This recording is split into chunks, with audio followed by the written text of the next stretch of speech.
everybody. Today is Sunday, December 7th, 2008, and you're listening to episode number 82 of the On Tap podcast. I'm your host, Dale Coulis, and along with me is Chris Harpster. As ever? As ever. Yes, so this is a very, very special episode of On Tap. Nothing like you heard before.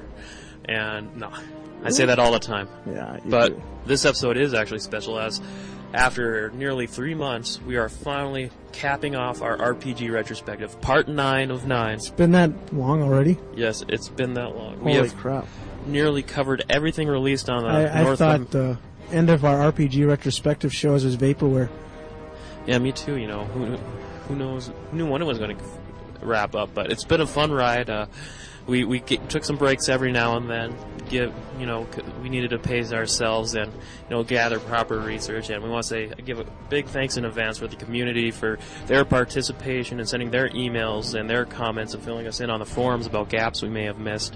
And besides from covering everything today on the 360, Wii, and PS3, we also are going to kind of cap things off with our own personal top 3 favorite RPGs of all time. And as well as some of the forum members and other random people that know our email address. Yep, earlier this week I kind of put a shout out on our forums on VGevo saying, hey, send us your top 3 RPGs of all time, and if you want, your worst one too, and we'll read them. And we got a fair amount of responses, so thanks again to all the listeners who were able to send us emails and forum posts. So. Thanks, you too. And we'll make sure to have our own too.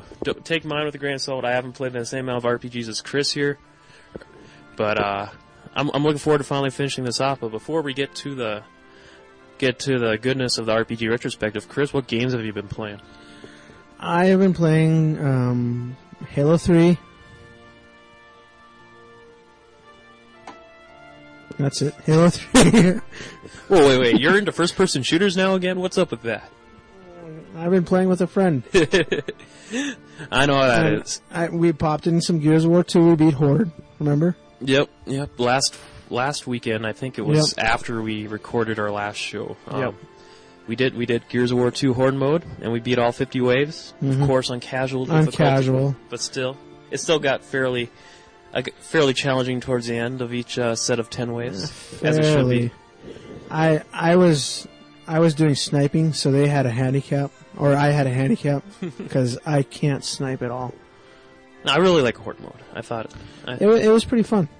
It's kind of a nice distraction from the main game, and I wrote a text review for this for our local campus paper, and I just pretty much said in there, if you like playing online, you just don't like the competitive multiplayer nature against real people, just like playing together, this is another fun alternative aside from the standard, campaign co-ops you see in a lot of other games. Mm-hmm. Yeah, it was pretty fun. Yeah, it was a good addition too. I'm surprised something like this didn't hit the console like years ago. This has been out for the PC forever. Yeah. Like they had it in, I think, 2004, Unreal Tournament 2004.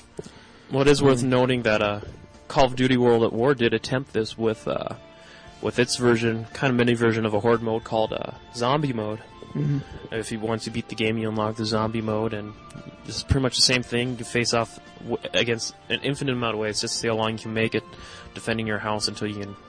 I beat the game in co-op, so I didn't unlock that feature. I wish I did, but it looks like I could see this mode being imitated in the years to come, and I'm all for it. Yeah, me too. So it's just been Halo 3 for you then? Pretty much, yep. Are you getting better at Halo 3 then? I'm getting to where I used to be when Halo 3 first came out. I would say, let's see here. I think I got back into it again yesterday. I was playing it yesterday. I had some friends over, and we're playing some first-person shooters online. We played some Resistance 2, and we did some online co-op with a couple other buddies. And like we said before, that 8-player online co-op's fun. And we knocked out a couple missions in that. And then we did some Halo 3 online multiplayer, and I still really like Halo 3. I think Halo 3 is really good at the type of first-person shooter gameplay it delivers, which is this crazy, non-stop, frantic action. And it's still, I've heard the skeptics and the critics say, Halo's just all hype. It's done nothing for the first-person shooter genre, which I highly disagree with. Well, for one thing, the two-weapon system. Yeah. Like, how many first-person shooters mimicked that system after Halo 1 came out? Yeah, exactly. Or at least tried to put their own spin on it. Most importantly, the other main thing, a lot of almost every other first-person shooter tried to imitate from Halo 3. Not really imitate, or however you want to phrase it. It was the regenerating health system. Another thing that's Halo... I don't want to say they're the first person to do it, but I'll always say they're the first person the first mainstream person, the first to really make it popular. Yeah. And almost every first-person shooter has copied that system or have done their own version of it since. Mm-hmm. So I still think the games are fun to play. I mean, it's been about 4 or 5 months since I played it online, and I thought it was going to be rusty as hell, but we did some Social Slayer, and we won like surprisingly 5 matches in a row. I was averaging a fair amount of kills, usually around my average of 10 to 12 kills. So I don't know, is that the gameplay variant you like to play, Chris? Yeah, I play Team Social Slayer. That's pretty much the only mode I play. Yeah, I mean they always change up the variants. I notice when they do updates to Halo 3, and Bungie's really good at that, at really keeping a fresh mode of game variants up. You know, they do a great job of maintaining that game, and it just goes to show you why a lot of people still play Halo 2, because they still maintain that version too, because a lot of people prefer Halo 2 over Halo 3. And one weird thing I saw about Halo 3 is, if you look at the achievements, it has like 1,700 achievement points you can get. I thought Microsoft said they weren't going to go over 1,000 unless there's an expansion pack, then they'll go to 250. I noticed that too recently, but you know what? It's Halo, so let's throw out all the conspiracy series, you know, that Microsoft loves their baby. So well, yeah, Halo is their baby, so they can do whatever they please with it. Yeah, so they're like, all right, we're going to make a special exception for these guys and for whatever game publisher that wants to throw us money. Gears of War. Yeah. Yeah, that'd be a good idea. Yeah, I wouldn't be surprised if Gears of War did that. Cause, you know. I am surprised. I know Microsoft has been making some special exceptions. You know, they got 1,700 points for that, which is, you know, like you said, above the 1,250. And there's been other games, too, where I noticed where usually if you're just doing one game, and if it's like a full retail game, you can only have, usually the limit's 50 achievements. And unless you add through downloadable content. Or something, or expansions, like we stated before.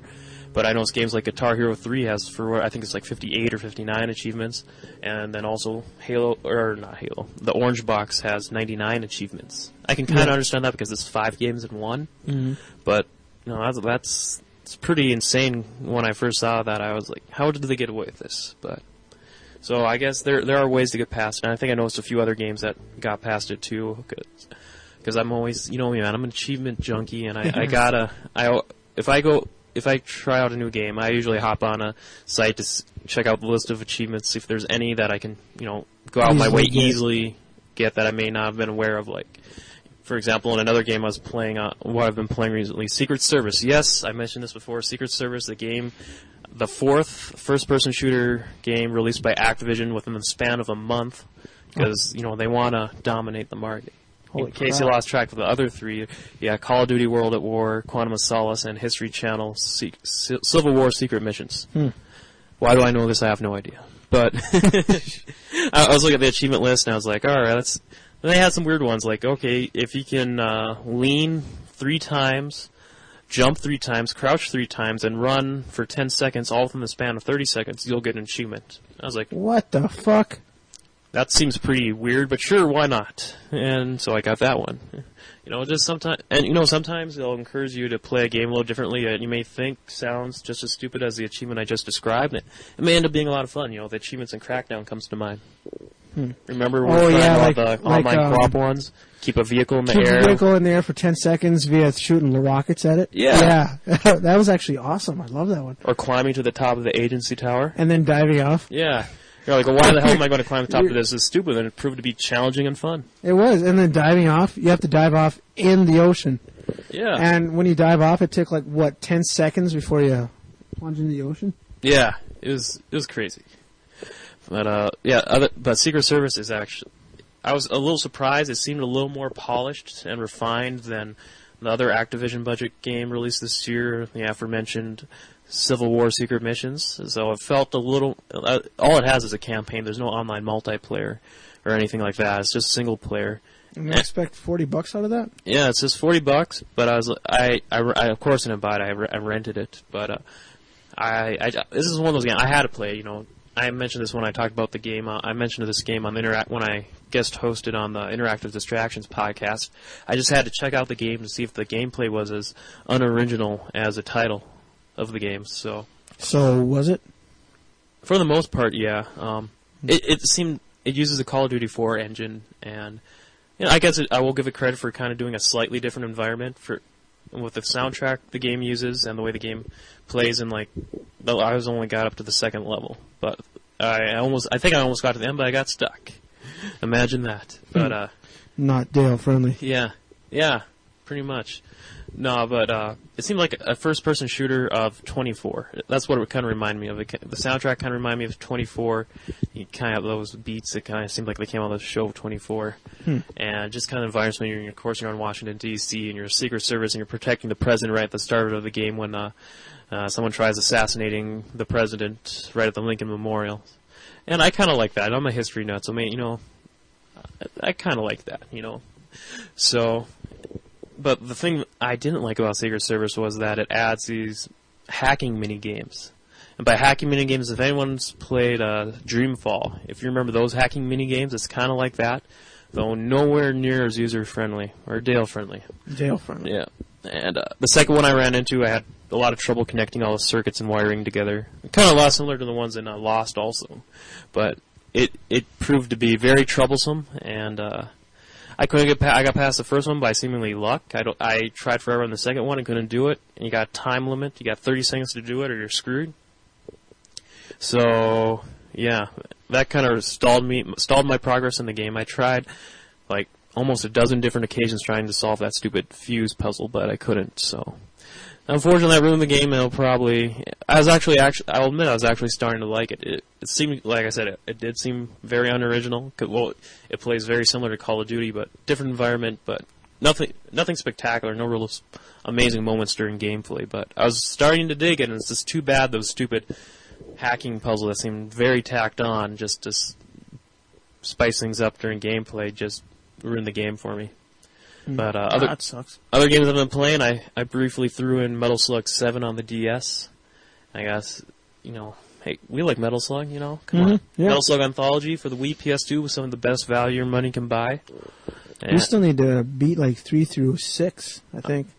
I already did with Buddy Matt. That doesn't count. We need to beat 3 through 6. One of the few games I was proud to own when I had the Wii. I'll probably buy it on PS2 someday. But I played 7, and the bad thing about Metal Slug 7 is this has got to be one of the biggest questionable gameplay design decisions of the year. Was for whatever reason SNK made the game only single player only. There's no two player. That's not Metal Slug. I know. Tell me about it. That's right. It's Metal Slug 7 only one player. For whatever reason. Well, I guess because it is on DS, but they could have done Wi-Fi ad hoc or something. They had Metal Slugs before on PS1, and even the Game Boy, I think, had its own Metal Slug Advance. And I think that had 2-player support. I'm surprised this doesn't have 2-player support, but I played it just half of the first level, and it plays just like Metal Slug, any other Metal Slug game before it, and I was having fun, but I was just all the same time wishing, should have had 2-player. And other than that, some of those same regular staples I've been playing, Pinball FX, and Super Street Fighter 2 Turbo HD Remix. What? Super Street Fighter 2 Turbo HD Remix. What was that again? On the Xbox Live Arcade, getting owned online. I still haven't won a single match. I won one round of the best of 5 they do online, but I can't win 3. I have no skills ores for that game. And let's see here. Getting kind of prepping up for the RPG retrospective, I threw in Mass Effect again for the first time since January, according to my last game save. And I'm just going to do one mission here, and in typical BioWare fashion, each mission had a lot of different optional subquests to do according to what and I was doing that. And the near 2 hours I spent on playing Mass Effect a couple days ago, I didn't even beat the main original mission I was assigned to, so... Nice. But I had a lot of fun. At first, it took me a good 15 minutes to get re-familiar with the gameplay. And at first, I was like, what the hell is wrong with this game? It shouldn't be this hard. But eventually, I did figure it out. And I still really like Mass Effect. And I was going to throw in Infinite Undiscovery that just came in the mail literally yesterday, but I didn't have enough time to throw it in, unfortunately. I was too busy freaking out at Secret Service. Why? Why? And finally, Fallout 3. I've been playing that a fair amount over the past couple of weeks. I probably invested about 8 hours over the past couple of weeks here. So, really, really liking that game. We'll talk about it more in the retrospective here. I guess there was one other game I've been playing. I've been going through my Mario Kart for the Wii career, trying to beat it. I totally beat 50cc. Now I'm at 100cc, about halfway done with that. Not looking forward to Rainbow Road. Rainbow Road is kind of one of those courses. Yeah, but it takes like 7 minutes for a lap. I think I remember playing it on when we did like a Mario Kart Wii marathon earlier this year, and I think it's actually a lot short, about a third less length of the Rainbow Road and the awesome 64 version. You sure? Just for going off memory. Take your word for it. I can't remember the 64 version. We should hook it up and play it.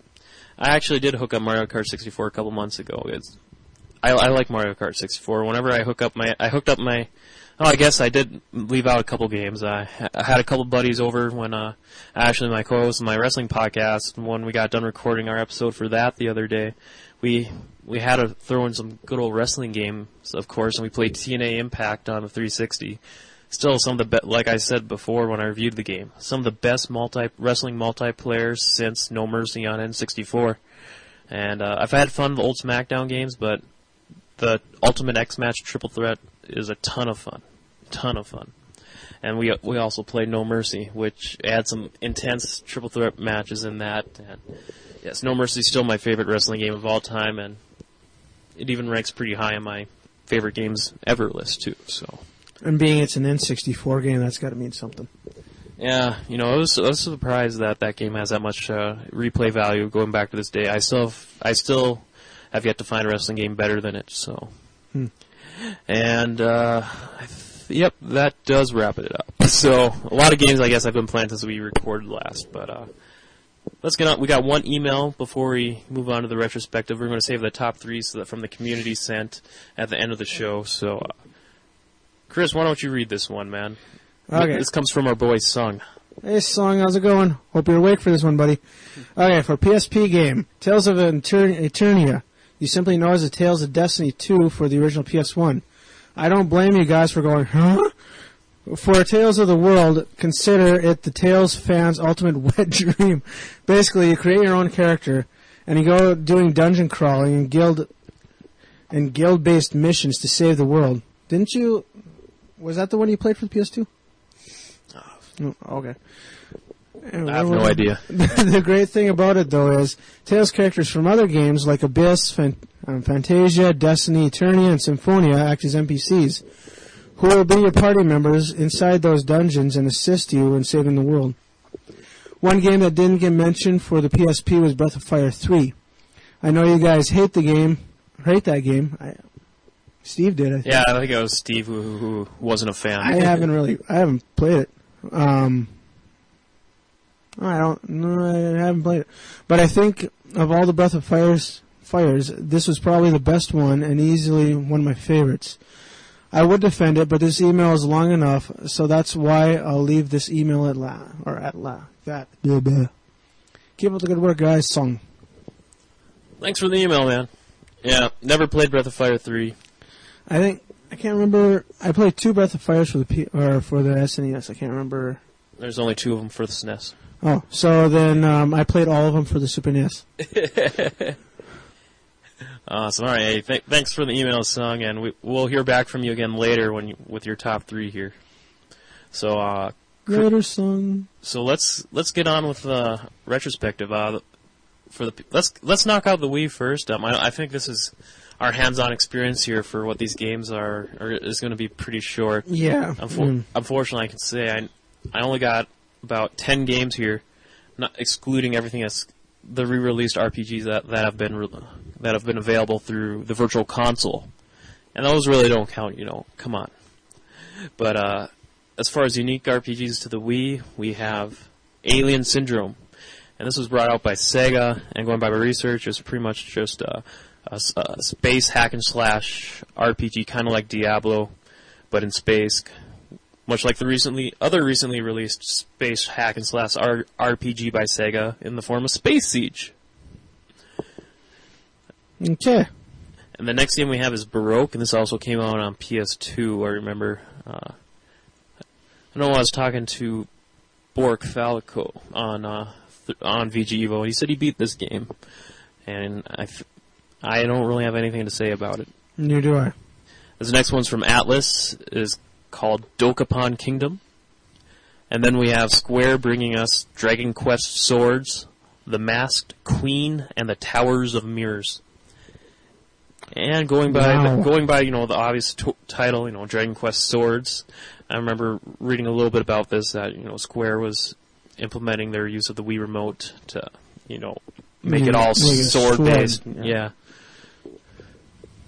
And then Square had a couple other games here. Final Fantasy Fables, Chocobo's Dungeon. And we mentioned there's a couple of these released before. I think one on the DS and one on, I want to say PS1. There's one on the PS1, I know that. Yeah, so control the Chocobo. You are the Chocobo. You are the Chocobo. And then we got, this one is downloadable through the WiiWare, actual original games for the Wii, like Xbox Live Arcade and PlayStation Network. This one's called Final Fantasy Crystal Chronicles Echoes of Time, and it's still set to come out a little later. It is, as of yet, unreleased. And it's much of the same gameplay from the Crystal Chronicles series seen on the GameCube and the DS before. This next game on the list here is Opuna. Unfortunately, I don't got anything to say about that. Neither do I. Next game I do have a little bit. I'm only familiar with Paper Mario on the GameCube, but the Wii had its own version too. It was originally slated as an N64 release, real late, or not N64, excuse me. GameCube. GameCube release, really late in the GameCube life cycle. Wasn't the GameCube supposed to be slated for the N64 also? No, the N64 got their own Paper Mario game. Yeah. GameCube got its own Paper Mario game. This originally got announced as a GameCube game back in 2006, the same year the Wii was coming out. Then wisely Nintendo's like, wait a second, GameCube's dead. Let's just make this for the Wii. Super Paper Mario. And it just continues. It kind of tosses the turn-based combat from old Paper Mario games and replaces it with kind of like traditional Mario platforming where you're jumping on Goombas and your Koopa Troopas. But you actually get experience for it that way instead of going through your old traditional turn-based battles in the past Paper Mario games. And it also has a new feature where it allowed users to on the fly shift from 2D gameplay to 3D gameplay, which I thought was pretty neat. I remember watching that. Yeah. Yep. And there's also a feature you have these pixels, which are like special abilities for Mario to use for certain levels, allowed him to do certain characteristics. I can't remember them off the top of my head, but going back, if I still had a Wii, I would probably buy this game and check it out. I think this came out like right before I sold mine, but by that point I was like, you know what? I was done with the Wii and didn't want to go back to it, but... Think you'll ever buy it? No, probably not. No. Okay. I'm more invested into the Mario and Luigi game on DS right now. And they just announced a sequel for that, by the way. I remember reading about the sequel like a couple days after we released our last episode that, Mario and Luigi 2 is in the works, which is great news for me. And then finally, last one here is Tales of Symphonia, Dawn of a New World. And this one just came out in November. So, of course, I don't know if it's an official follow-up to the GameCube Tales of Symphonia. I want to imagine it is, but going by our emails, sometimes the way the Tales universe is, the games are connected can be a little more than meets the eye. Kind of like Squeenix used to be. Sorry for or the rather, cliche. Square used to be. But that's all we got for the Wii. I'm sorry for our lack of in-depth thoughts for RPGs for the Wii. But yeah, I have not played any RPGs for the Wii. I barely have any games for the Wii. I don't blame you. I don't want to turn this into a Wii hate cast, but Wii just wasn't for me. I'm more about the 360 and PS3.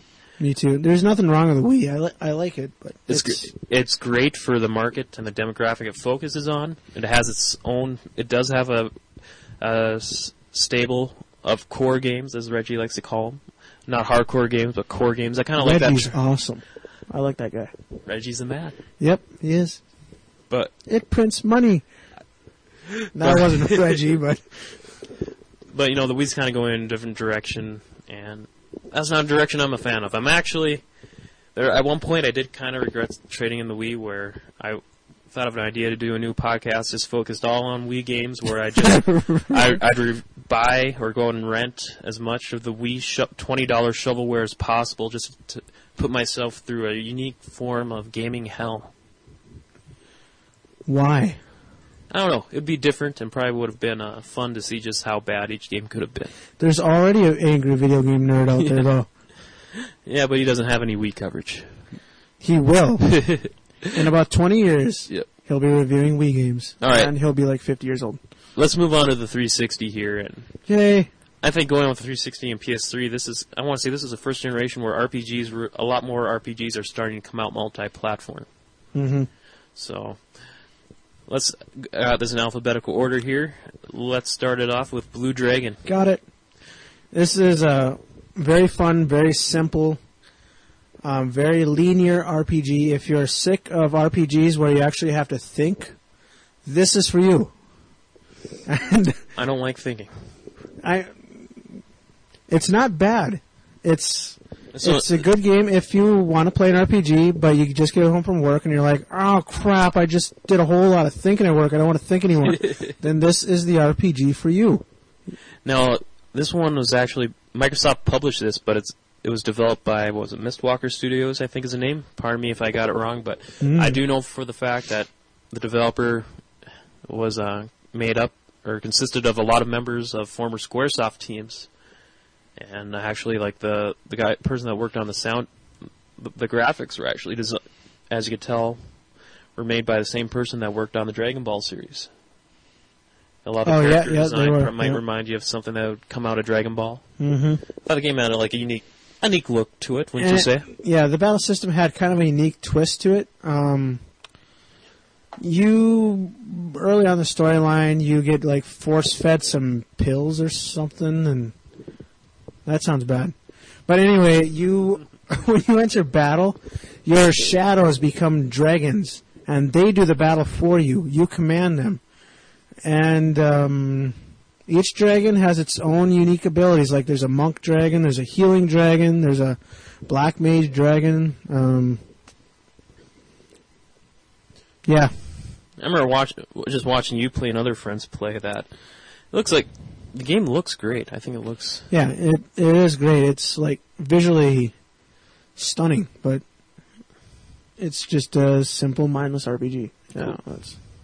All right, let's keep going down the list here. Dragon Age Origins. This one is the new upcoming RPG from BioWare. This is coming out next year, and this is the unofficial successor to the PC Baldur's Gate games. Woohoo! And yes, that means it's only single player, not two player like the console spin-offs. Xbox and PS2 versions. And didn't they release them for GameCube as well? Yep.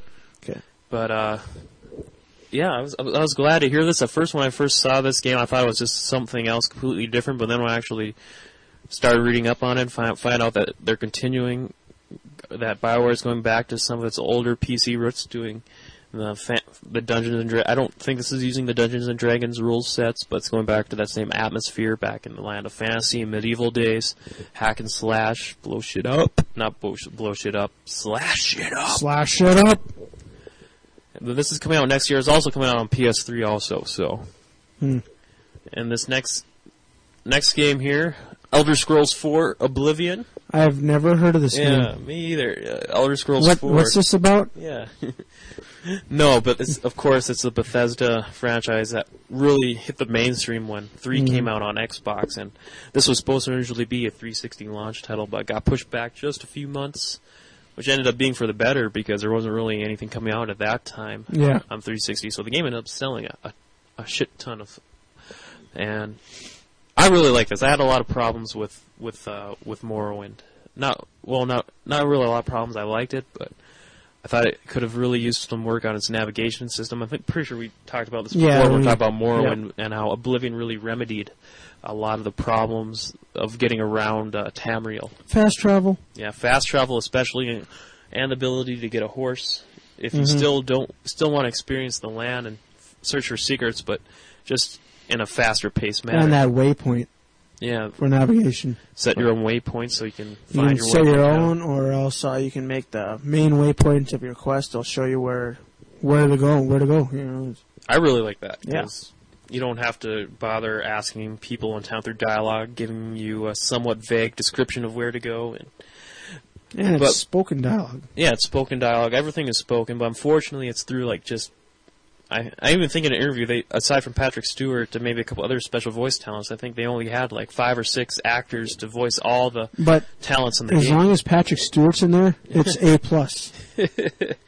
That guy's the bomb. But overall, the story, I thought I was very satisfied with the story. I thought it still carried on the Elder Scrolls tradition. You had your Fighters Guild, your Mages Guild, your Thieves Guild, and a new evil Thieves Guild called more of an Assassin's Guild, the Dark Brotherhood. Mm-hmm. Which is fun. And I did a few of those separate. I did the Mages Guild and the Fighters Guild, and each one of the main guild quest lines took me about 8 to 10 hours. And then the main quest is considerably longer, I believe. I'm about halfway through that right now. And then there's also the 2 expansions that came out, the Shivering Isles and the Knights of the Nine. Yeah, and Bethesda really supported this game afterwards for about a good year with downloadable content. Mm-hmm. You know, they added the Pirate's Den, which was... Yep. What did that do, Chris? The Pirate's Den, basically it was under the town of Anvil, I believe. Or was that the Thieves' Den? Who cares? But anyway, I believe it's the Pirate's Den.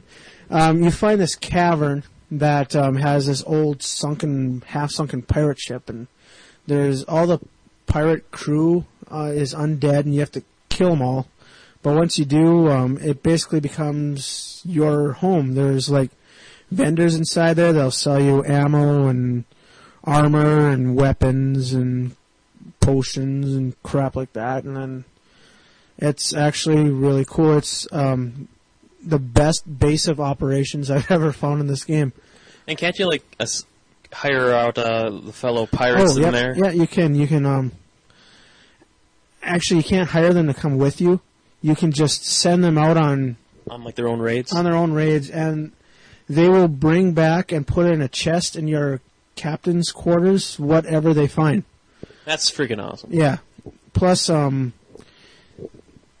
weapons, armor, whatever vendors in there will update their stock according to what the pirates you send out find. Now, I just got one other quick question about Oblivion. I really like the main combat. I mean, it was in a way it was simple. It was real time. You pretty much slashed with your main melee weapon of choice or cast your magic spells. It was very simple. You pretty much used a limited amount of commands. But I've seen the critics of Oblivion say it wasn't diverse enough and it just wasn't that fun. It was too repetitive. How do you consider it? I like archery. Yeah. I just killed everybody with bow and arrow. I didn't use magic. I didn't go straight up melee with a sword or a broadsword or an axe or whatever, dagger. I don't know. And I loved all of it. So yeah, me too. I didn't find it. Well, it was kind of repetitive, but killing people is always fun, no matter how repetitive it is. That's fair enough, but I don't think this thing too. If you dig hard enough, there are some great tricks in this game and like little. Not like secrets, but just kind of things that aren't, readily apparent on the surface when playing this game that I didn't know that I could do. And watching someone play, I remember I was watching my brother play, and I was like, wow, or was it you, Chris, that you had your own flaming arrows. You had these arrows, and once you threw them at people, they were like on fire, and that was awesome. fire them, and like the dude would like bounce up in flames. Yep, that was me. And it's like I had no idea that stuff was in the game. This is one of those games that rewards you if you sink more time into it and explore all the little tidbits. You'd get rewarded with superior experience. Of course, this game is repetitive. It wants to like capture that medieval feel kind of thing, but of course, they had magic and enchanted weapons and stuff, but. Probably back in the medieval days, combat was kind of repetitive. Yeah, I thought Oblivion was a great game. I still think it is a great game. I still go back and play it at least a few times a year. I know it's a game that just keeps on giving. Yep. Kind of like Christmas. All right. Well, I think we stated enough about Oblivion. If there's anything else you want to get in there, Chris. It did come out on the PS3 about a year later. So. Yeah, if you don't already have this and you love RPGs, you should definitely buy this one. Yeah. Okay. Does the 360 have the Game of the Year edition, the one with the Knights of the Nine and the Shivering Isles expansions? Yep, there are a few different versions you can go out and buy. And if you can find the one with comes bundled with all the expansions, I'd recommend that one. Yep. Next game on the list, Enchanted Arms. I know you got this, Chris. This was actually like the first traditional Japanese RPG released on the system. I don't know about Japanese RPG. Well, it is in the manner it was produced, but this is also a brainless RPG. Just like Blue Dragon. Even more brainless? Well, Blue Dragon used a little bit of brains, not much. This is RPG for dummies? Yes. Mystic RPG Quest 2? No, Mystic Quest 2 can't even touch this. This is a very there's some stuff you can do in customizing your characters, but not a whole lot. But it's all good. It's a good story. It's great graphics. It reminds me a little bit of Pokemon because you have to catch these kind of like creatures? Sure, let's go with that one. And you use them to fight for you. I mean, you fight along with them, but you're nowhere near as powerful. Interesting. It's a fun game. I remember hearing some people I remember reading reviews and just kind of like the general internet response from this game as it came out was, if you just only played it for a few hours and dismiss it, you're missing out because it seemed like the more you played this game, the more deeper experience you got out of it. I remember I played this game up until I borrowed it to Scott, and then I never played it again. I mean, Scott did give me the game back. I haven't put it in yet. Gotcha, but overall, just kind of like an average RPG, or I would say, yeah. An average RPG. I wouldn't go out and buy it unless, you really want something.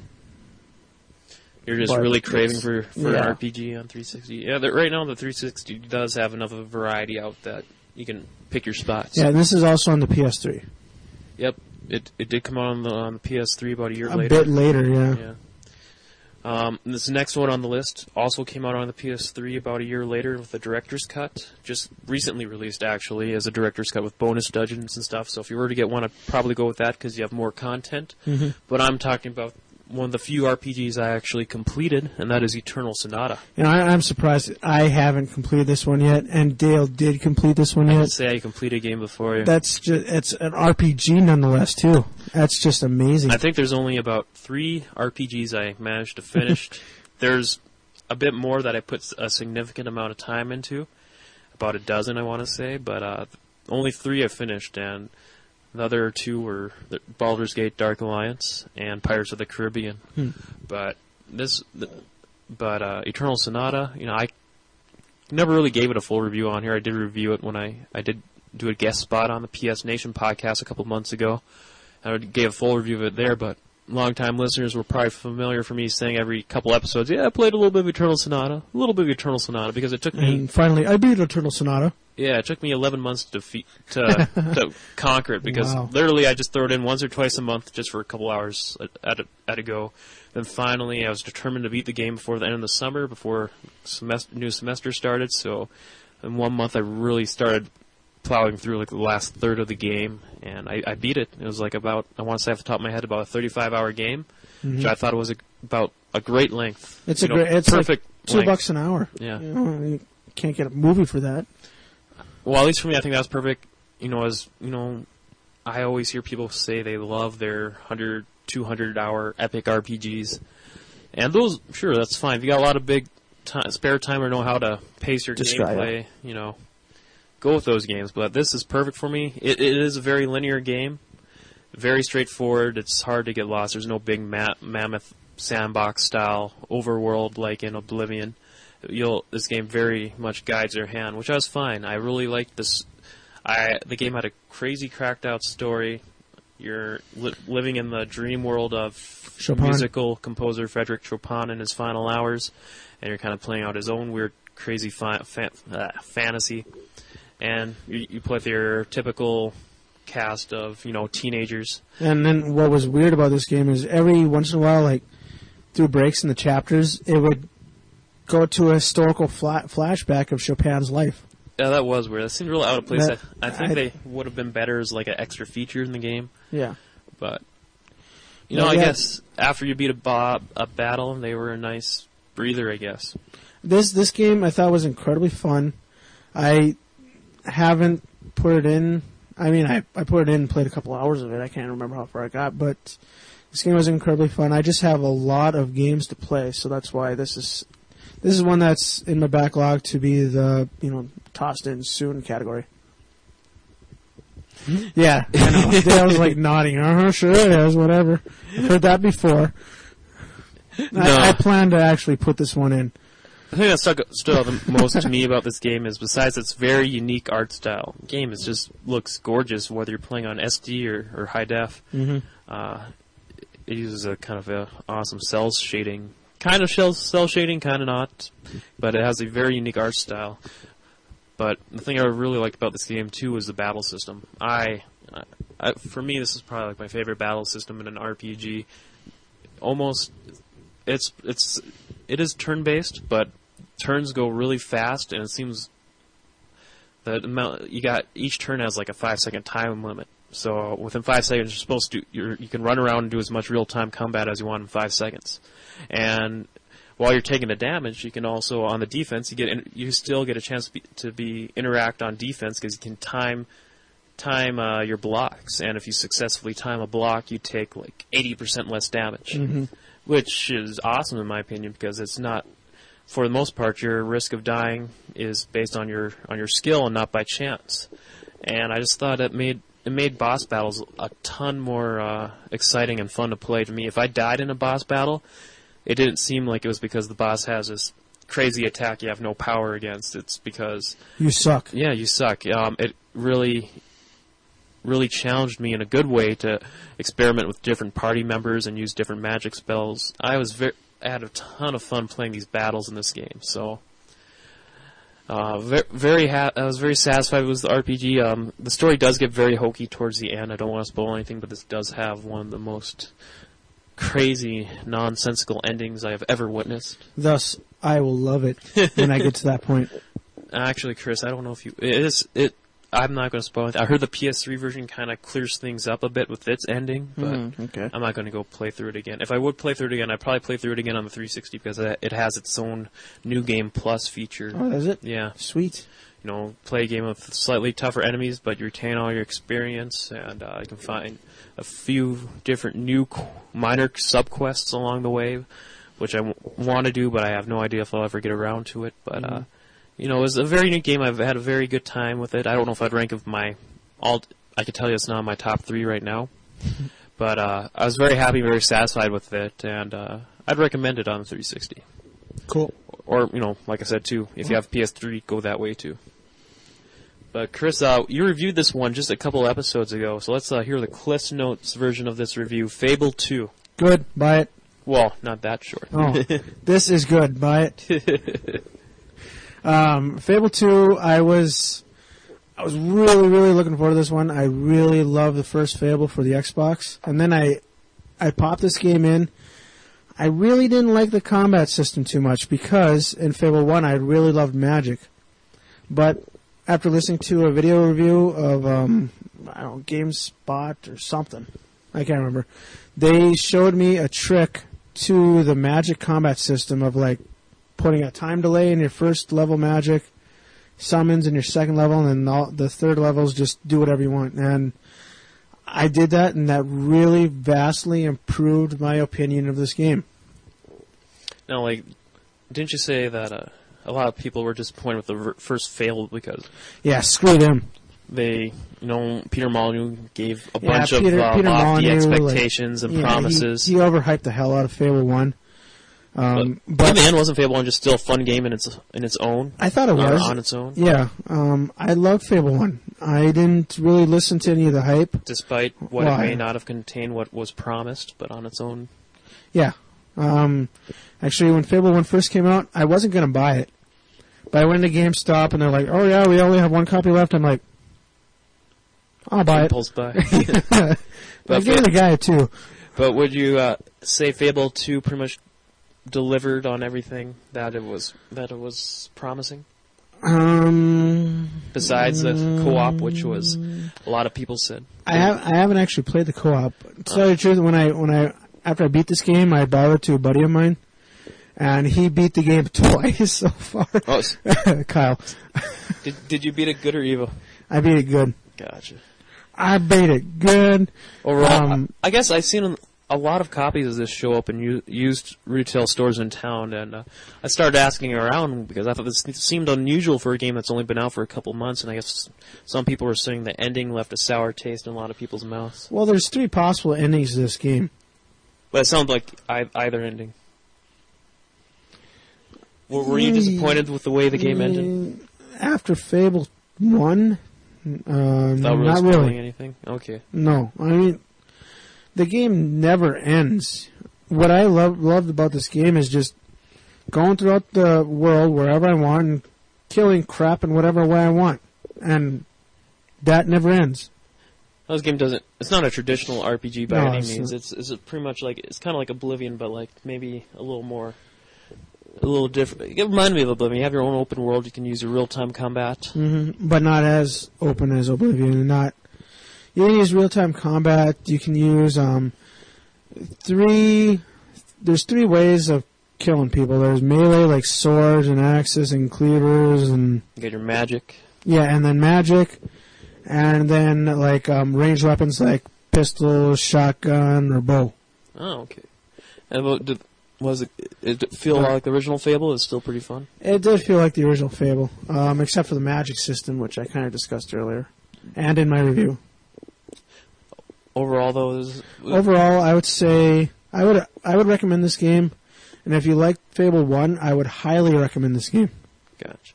Probably, what'd you say, among the top tier 360 RPGs? Let's see. I would probably say so. Maybe in the middle. There's some better, and there's a lot worse. All right, let's move on. And this one I've been actually like I said, I alluded to this earlier. This has been what I've been playing, Fallout 3. Gosh, damn, what a game. Hot damn, what a game. Oblivion with guns, indeed. Yep, exactly. But the way it does its combat, it doesn't feel like a first-person shooter. You can play it like a first-person shooter, but to me that doesn't work. I mean, it plays like a first-person shooter, but it doesn't play like a Halo or a Call of Duty or anything like that. You got to play this game with the way Bethesda designed it, and that was VATS, where you kind of pause a game and you can choose a target to attack, and depending on how far you're away from them, you got a certain percentage displayed at what your chances are of hitting that person. And the VATS system uses AP action points. Yes. So you only can take a couple shots, and then you switch to real time. Yep, and you can actually shoot when you're in real time. It's just you won't be as accurate. And as you're shooting, your AP will regenerate, so you can use the VAT system again. Or else you can just, run away and your VAT system will regenerate, and then run back. Yeah, I was very satisfied with the way combat was. You could play combat how you want. For a while, I found a sword, and I was kind of playing it like Oblivion for a little while. I was just going through the land, hacking up minor enemies with a sword, conserving ammo. Mm-hmm. And then eventually I discovered all these crazy guns, and I started using a flamethrower or a laser pistol. And did you find that ammo was kind of hard to come by? No, not really. Whenever I killed a person, I just picked up their gun and their ammo. Mm-hmm. And eventually, there were some points I was kind of running low on ammo, but one gun kind of solved that for me. I got the schematic. I finally saved up enough of the game's currency, which is bottle caps, for the rocket launcher. Is that the rocket launcher you can shoot any garbage you find? By rocket launcher, I mean, actually, it's spelled rock-it launcher. Yeah, rock, like... The word rock-it. But, it's, in this weapon, you can put whatever you find on the ground, which This place is basically a junkyard. Pretty much, Oblivion and Morrowind, they're famous for, if you see like a plate or a fork on a table, you can pick it up. And the same thing in Fallout 3. If you see like tin cans or glass bottles, you can pick them up. But actually, it gives you a purpose for collecting that junk, because you can use that junk as weapons. Yep. And, and for whatever reason, because it's coming out at a insane high velocity out of that rocket launcher, it makes the ammo very lethal. And since there's junk littered everywhere in the world of Fallout 3, just like in Oblivion, it seems like you're never running out of ammo. So I really like that gun, and there's schematics for other guns. I picked up the schematic for the shish kebab, which is kind of like another version of a flamethrower, but I haven't constructed it yet. But like I said, it's Oblivion with guns. It's by Bethesda, so you got a post-apocalyptic universe, or not kind of post-apocalyptic. Pretty much, it's in the year 2077, I believe. But everything has been in the Cold War. The nuclear war did happen, and America went to hell in the 1950s, and kind of you got super mutants suffering from radiation and all these crazy things running about. So. And I really like the opening of the game, where you're kind of coming out from this underground vault society where that's been going on for like the past 100 or so years. And I really like the atmosphere of this game set. And of course, as Fallout 3, the first two games were done by Interplay, and then they sold the rights for the single player games to Bethesda, and they wanted to do Fallout 3. So I don't know. I guess I've read some response on the internet about people, understandably so, loyal Fallout 1 and 2 fans being very angered at the direction this game took. They don't want a Fallout / Oblivion hybrid game. They want a Fallout game. But I haven't played those, so I can't really say. But just judging by Fallout 3 on its own, I was very happy with it. Yeah, I loved Oblivion, and Fallout is, what you said, Oblivion with guns. So I love Fallout. It is an awesome game, and it is worth your money. Yeah. Plus, if you buy the collector's edition, you get a neat lunchbox with it. I think it's worth noting, too, that the game is as open as you want it to be, just like Oblivion, though I guess there is a definitive ending, and once you beat the game, you're done with the game. Mm-hmm. So it is wise to have your spare saves so you can keep going around and doing as many of the side quests as possible. And what I like, too, early on in the game, there's a point where you're in the first city in the game, Megaton, where you can either choose to nuke it or not nuke it. And that's even part of the main quest. This is another side quest, but it actually really determines if you want to play the game as, evil or good. Mm-hmm. So, I just, once again, a great game.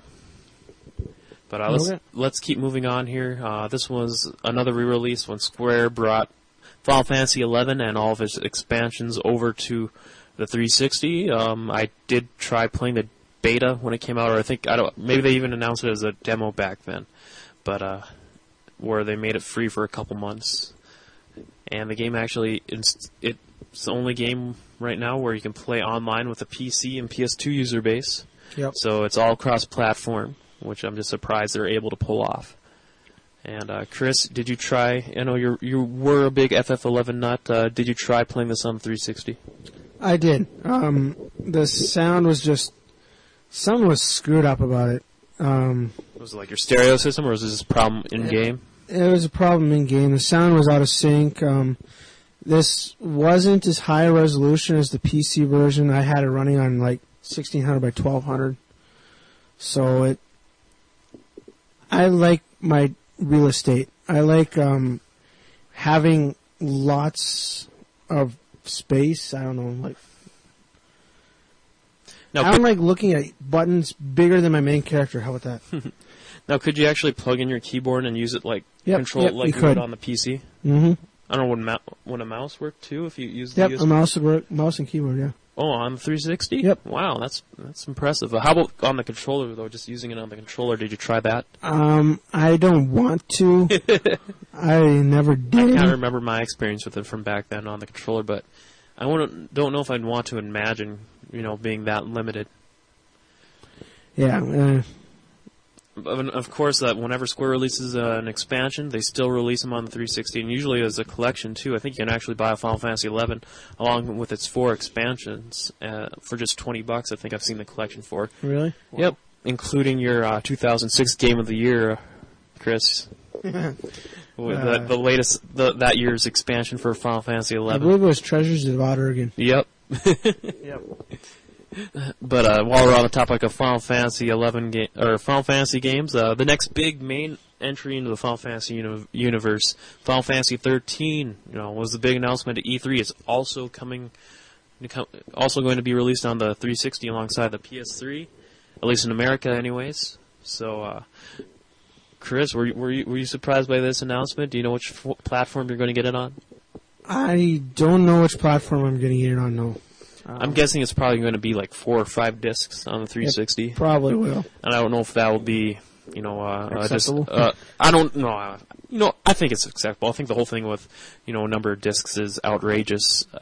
I think it's a slight, not really a distraction, or it shouldn't even hinder anyone's game experience. That just because a game's 4 or 5 discs, that in the span of your 50 to 70 hours or however long it may take to beat the game, that you'll have to get up and change the disc 3 or 4 times or what have you.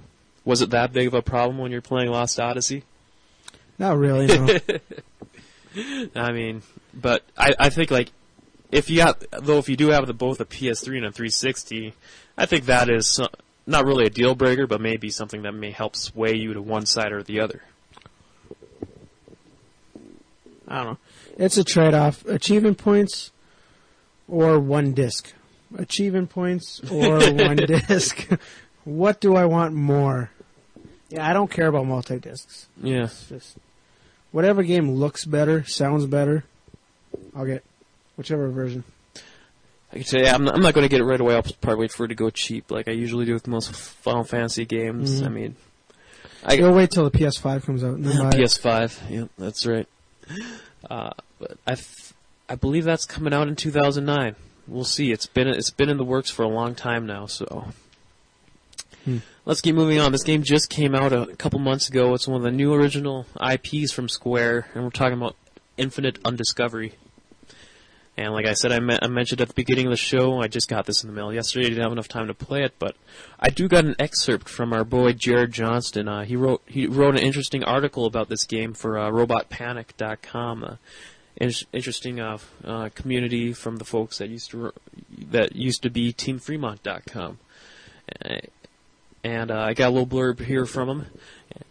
Infinite Undiscovery takes itself far too seriously and is almost completely devoid of all humor throughout, which would be fine if the dialogue was as well written as it is in Vesperia. Unfortunately, that isn't the case.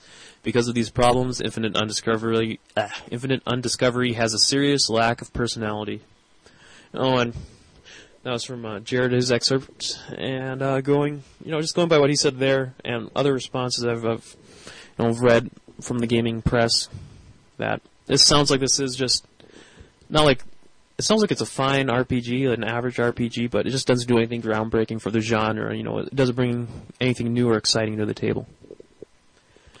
So I've never tried this one. I wanted to, but then I heard these reviews and all the critics say that it wasn't that great. It wasn't that bad. It wasn't that great. So I'm going to wait on this one. There's too many great RPGs coming out. Or that are out right now to play. I only took a chance on it because I just happened to see it was going for $20 for Amazon's Black Friday sale, so I was like, why not? I'll chance a game for $20. Yeah. And speaking of new IPs from Square, this next game on our list is also a new IP. Fits that same criteria, and we're talking about the recently released Last Remnant. Just came out a couple weeks ago. And our boy Jared again he wrote another article for Robot Panic for this, and here's another excerpt from him. The battle system is different enough to stick out in the crowded JRPG market. The story has potential to be good. The music is really good. The voice acting is a mixed bag. And if the game was ever actually running properly, it would look pretty good, as there's some nice art and detailed character models. Too bad all this potential is wasted on a complete lack of polish across the board. Ooh. Yeah, if you actually go read his full article, Robot Panic, it sounds like he was just very disappointed with this game. He said frame rate issues and... I wouldn't expect this from Squeenix. Maybe this is one of their lowly development teams, internal development. I have no idea. I was just gotta say I was surprised. I remember skimming a couple reviews just recently, and I remember seeing it get like a lot of 6s and maybe 7s.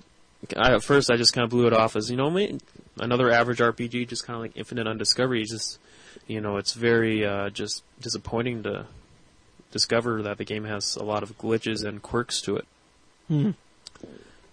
All right, let's keep plowing along. Lost Odyssey, Chris. You invested a lot of time into this game this year. Yep. I've been reading.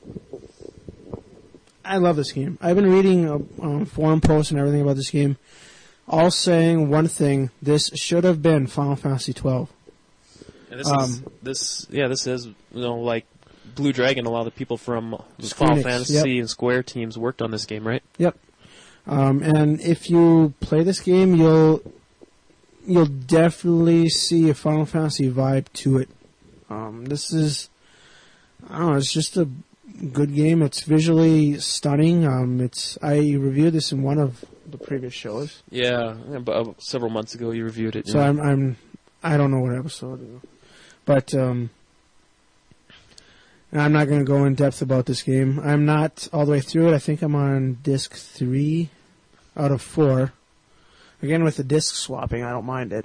So, when you say it fit the lines of a traditional epic Final Fantasy storyline, I would say so. Yeah. When I first got this game, and I only put like maybe an hour into it, I'm like, this game's okay, nothing great. But now I put so much time into it. This is a great game, and I would highly recommend it to any RPG buffs out there.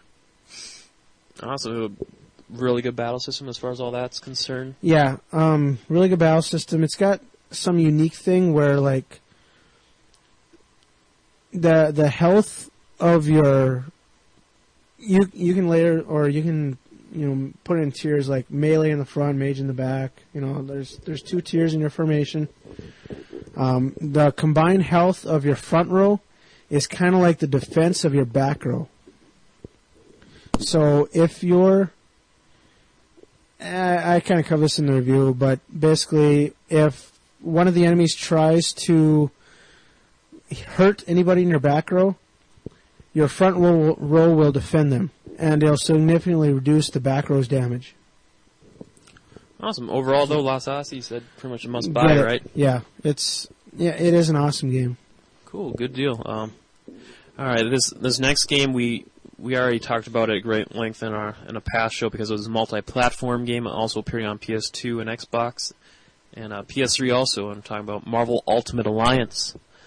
And, we already talked plenty about that game. The only thing noteworthy about the 360 version is they did have exclusive downloadable content characters. 8 more additional characters came out for this game. So, that's the version I got. I was just getting into it again recently, online play. I was surprised the online play worked pretty good. I was able to get matches going with a buddy. It was just 2-player, but it worked pretty well.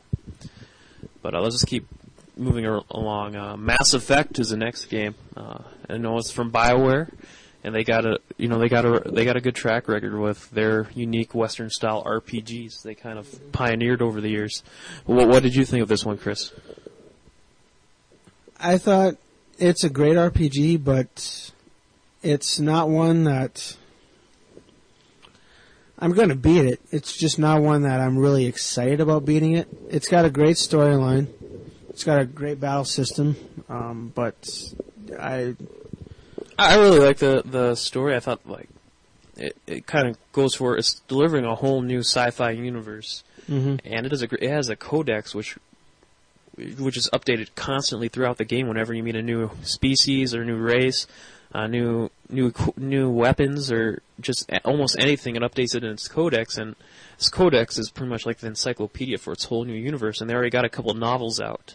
I heard the novels are actually really good, detailing, just unleashing a whole new set of tales from the Mass Effect universe. And I really like the story. I remember when I first got into this game, I played it pretty consistently for about a month. I got about me too. About 8 or 9 hours in. I was kind of rotating between that and Eternal Sonata, and I had to choose which one to go with. And since I was already a little more ways into Eternal Sonata, I decided to stick with that one. And like I said in what I've been playing at the beginning of the show, I decided to throw this one in again too a few days ago to get reacquainted with it, and once I got used to the controls again, I was having as much fun as I used to.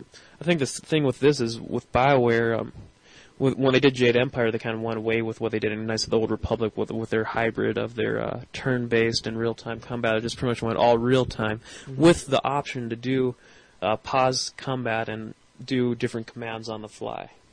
And they do that same thing here. But I picked a soldier class and pretty much played it like a third-person shooter, kind of. And I like that. And yeah, me too. That's the class I have. So. But if you want to go the magical route and have I think it's the biotics was what BioWare likes to classify it as, use your magical attacks. You can do that too. It's totally up to you. And just like traditional BioWare fashion, you got your good and your evil paths to play along. Mm-hmm. You could be a total evil ass, and I mostly play the game as good, but every now and then I do settle a dispute by going the evil route by saying, if you don't have instead of just lingering on a conversation forever and saying, just if a character has the info you want or not, just have the option to just shoot them, and I just did that a couple times, and it was just a nice switch to the dark side of things, You're such an ass. Yep. So, I remember this game I actually loaned to my buddy Kyle, and within a week he had this game beaten. I actually heard if you just stick to the main quest, he didn't. He did all the optional side quests too. Wow. Yeah, Wow. And I remember talking about when I was just going on the message board community, people talking about there's a lot to do in this game. There are a lot of planets and solar systems to explore, and each solar system has several planets, but usually there's just a couple planets that are relative to the main quest. The other ones are just there. If you want to go and explore it, you can go and explore it. And usually you may find just an item there or something, but there usually isn't any real meaning to going over there and exploring every single planet. But I've read forum posts of people who said they got a lot out of that game. They say it's worth it just to harvest minerals or whatever the hell it is you can do over there. But I remember when you do go along these planets, the only part that kind of was I didn't care too much for this game was when you're driving with the vehicle. It's called the Mako. The Warthog wannabe. That kind of a Warthog wannabe. It's called the Mako, and you can kind of blast a cannon out of it. It's a little difficult. It's very sensitive with its controls, and if you take just one teeny little wrong turn, it can send you off the rail, and led me to an early death a few times. Yeah. And I remember one other thing I didn't really like about this game is sometimes when you just arrive into a new environment, the textures won't load until 5 seconds after you arrive. Yeah, this does use the Unreal Engine 3. It's got some glitches in it. Some textural glitches. Developers, it seems like some developers, not all, but Unreal Engine 3 is starting to get a reputation for games suffering from noticeable pop-in. And if that annoys you... well, this wasn't pop-in. This was the textures on the rocks wouldn't even load. They'd be just one solid mass of gray. And then 2 seconds or something after you've been on the planet, they'll finally load. Well, I know Gears of War did that too a couple times in between waves on Horde mode. Some of the initial character models would look very lacking in detail, but the first couple seconds into it, they'd load properly. And I think they just do that as a way to get past load times. I think Mass Effect does suffer from some load times. They try and mask that by riding in elevators for crazy extended periods of time. It's how big is this ship? Holy crap! I'd rank Mass Effect as with the top tier of Xbox 360 RPGs. I was very happy with it. As far as expansiveness goes, I would rank it as maybe number 2 after Oblivion. I don't think Fallout 3 is as expansive as Mass Effect is, but I think Oblivion is way more expansive. What do you mean expansive? Sandlot. Oh, Sandlot. Yeah. Yeah, I guess if you want to go and explore all those planets,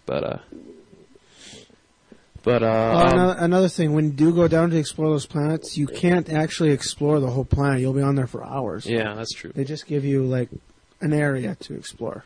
So true. But the area can be rather massive. And I guess one other thing noteworthy pointing out about Mass Effect, and this is take this for what it's worth, but like I said, you always hear me constantly referencing, reading other sites and reading reviews. I'm always very interested in keeping up on the reputation of a game when it comes out. And for Mass Effect, I thought this was just one thing that really keeps it in high regard, and that is that IGN did, just a couple months ago, IGN had a top 25 games on Xbox 360 list for what's been out so far, of 250 to 300 Xbox 360 games that have already been released. They ranked Mass Effect number 1. Number 1. Yep. I don't think I'd rank it as number 1, but I think I'd rank it within top 5. Yeah, it was between I think 3 or 4 of their editors, and they kind of ranked all their own top favorites, and Mass Effect topped the list. So I think that just goes volumes to speak of how the game holds up, and it's a planned trilogy, so there's still 2 more installments, and now that Microsoft owns BioWare and BioWare owns the Mass Effect license itself, I think there's a high possibility that the last 2 games will come out on both PS3 and 360. But let's keep moving along here. This next game is the first of 3 Atlas games on the 360, and Atlas only did 1 game on the Xbox. I think it just goes something to say that Atlas has really shown some strong support for the 360 now. Mm-hmm. But I never heard of this game. Or no, I did hear of this game. I'm sorry. They actually have a demo up for it on Xbox 360 that I briefly played, a strategy RPG by the name Operation Darkness. I have actually never heard of this game. You can find the demo on the marketplace. Try it if you want. It's a strategy RPG. I just couldn't strategy gridboard. Yeah. Yep. So then I'll probably try it out and buy it. At least going off memory here. My memory could be a little fuzzy. It's been several months since I played the demo, but I just remember, strategy RPGs for the most part, that's not my cup of tea. Just too much of a time sink to really, I'm not all for 30 to 45 minute battles. So. And I'm all for that. But I think what kind of goes to say about all these 3 Atlas games we're going to talk about, I remember a lot of these games getting a lot of just kind of slightly above average to mediocre scores. And I think it just, a lot of the times with Atlas games is they're kind of like niche games too, most of them. So they just cater toward, they're very specific in catering towards a specific audience. Mm-hmm. All right, this next game we kind of already talked about because it also appeared on the PS2, and that is Phantasy Star Universe. And I believe our boy Shino already summed up his opinions about Phantasy Star Universe a lot when he was the guest on the show when we were doing PS2 RPGs. So you can just reference that episode to hear his thoughts about it. All right, next game on the list here is Spectral Force 3. And Chris, you own this one. You spent some time with it. No, I didn't. I own this one, but just because I own it doesn't mean I spent time with it. Come on, I saw the game on your achievement list. Yeah, that's probably the Simpsons game has press start achievement. I probably did something like that. I don't know. I think actually I did finish the tutorial. I think that's the only achievement I got. Well, give us the little bit you do know about this. It's an Alice game. Oh, come on. You spent some time. Okay, it's strategy. It's a grid board, yeah, which I'm a sucker for. Isn't it like another grid-based RPG? Yep. I don't know. I'm a sucker for those things. It, the cutscenes and the speech and everything is all anime characters, and I've only gotten half an hour into this game. So I'm guessing that was a few months ago too, right around the time the game came out. So I'm guessing that that introductory segment must not have done a lot to keep your attention and keep you playing, huh? No. I got a lot of other games, so. No. So what was it about this game? You think was there just something there that lacked that that extra oomph to keep you playing? In battles, your characters aren't well defined. I don't know. It's hard to explain. They don't have like the total customization, like maybe as a Final Fantasy Tactics or Well, something? I'm sure they will. I mean, I've only gotten like half an hour into this game. I haven't even gotten to a town yet to purchase weapons. But, just your characters aren't detailed. You can't really... I don't know. You play it. or don't play it. I try. Download the demo. Is there a demo? No. Operation Darkness. Don't download the demo because there's no demo out apparently. And if you do get a demo, where the hell did you get it? Because there's no demo available.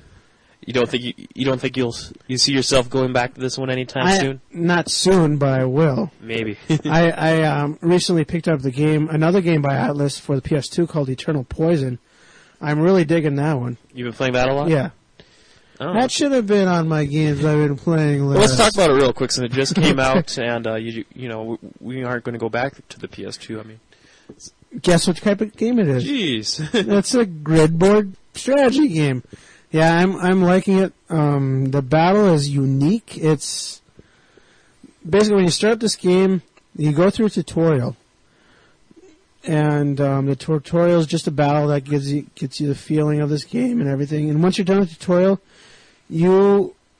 it's like 3 games in one. You have the options of playing the game with 3 different sets of characters. And I've only been playing with one she's a spellcaster. She's a witch. She's captures enemies' souls and devours them. Yeah, doesn't this game have like a bit of a goth, dark nature feel to it? I'm fine with that. I didn't say anything was wrong with it. Oh. Well, fuck you then. What? I don't have to explain myself to you. Spontaneous trueness from the one and only Roadkill. I have no idea where that is. Okay, but this, Eternal Poison, $40. It came with like a music CD and an art book, and I think it's going to be totally worth it. I think it's an Atlas game, which means there's not a whole lot made, because Atlas has a thing about not making a whole lot of their games. Like 100,000 run or something. So I think this will definitely be a collectible in the future. Cool. Yeah. So, all right. Let's nice little quick aside there for the new Eternal Poison. So let's touch on, I think, got just a couple left here. Tales of Vesperia. Now, I played the demo for this on 360. They actually released a demo. I recommend you try out the demo. And this does have real-time combat. I do like real-time combat. And kind of like Chris said earlier, this game, with a different game, this game, like Spectral Force 3, this game goes for the anime look. Mm-hmm. Which I'm kind of a fan of. And I was talking to people who say that a lot of the Tales games are based off animes or whatever. We got our emails on how weird that some of the Tales games are connected to each other or somewhat based off each other, but I thought the combat was fine, and like the story, I don't know if I was really digging the story, and I was just a demo, so it's kind of unfair and premature to say, but we do got another excerpt from our main man, Jared Johnston, and he was pretty high on this game. Here's what he had to say. Vesperia is able to overcome its cliches because of just how charming it is. The characters are very likable, par for the course in a Tales game, and the dialogue is natural and well written. So, and I'm just going by, reviews and feedback of this game when it came out. Popular opinion is pretty high for Tales of Vesperia. I haven't checked this game out. I want to buy it. Try the demo. Why don't I buy it? Try the demo. Look what happened when you bought Spectral Force 3. But it's an Atlas game, so I'm going to keep it automatically. Alrighty. Let's move on to the last game on the list, which is an Atlas game, and that's Zoids. And I think one of these did come out on the DS or Game Boy Advance on a past installment we briefly mentioned, and it's based off the crazy collectible miniatures that are out in Japan.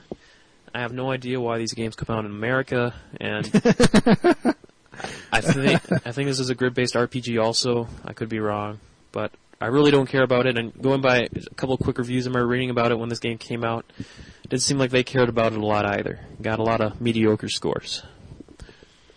And that does it for 360. Let's go to PS3 real quick, and this will be short because a lot of these were multi-platform. This first one wasn't though, and this was a Nippon Ichi game, and that is Disgaea 3.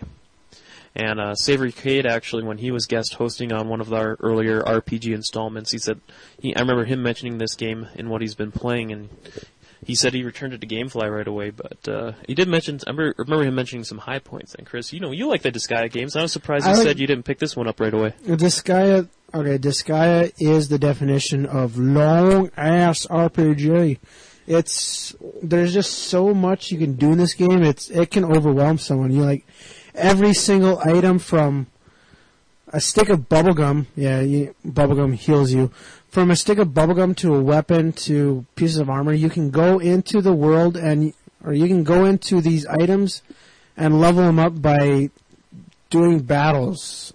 And the battles are all. So you're pretty much saying each item, you can go into the item, and each item has its own dungeon within it. It's called Item World, and then there's, in addition to the main storyline, you can go into these items, and the Disgaea series, your level cap is 9,999. And I remember I have the Disgaea 2. I think we got a email disputing that. Someone was saying 99,999. Or at least maybe it's a lot of nines. 3. I don't know. It's something like totally like, oh my god, this is mind blowing.